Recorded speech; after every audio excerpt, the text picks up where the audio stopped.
આજથી આસો નવરાત્રિનો પ્રારંભ થયો। મા આદિશક્તિના મંદિરોમાં ભક્તોનું ઘોડાપુર ઉમટ્યું।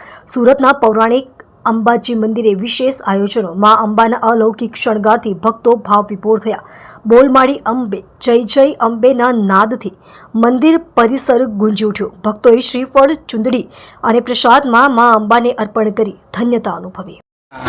આજે પહેલું નોરતું તો આપણે કઈ પ્રકારની વ્યવસ્થા કરી છે મંદિરમાં?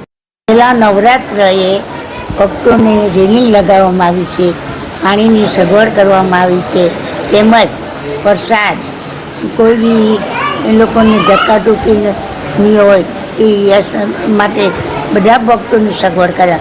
અમારા સ્વયંસેવકો બધા જ ધ્યાન આપે છે। અમે પાર્કિંગની પણ સગવડ કરી છે કે ઉંમરલાયક વડીલો, સિનિયર સિટીઝન હોય તે ચાલી નહીં શકે એટલે અમે ભાડે રાખીને પાર્કિંગની વ્યવસ્થા કરવામાં આવી છે।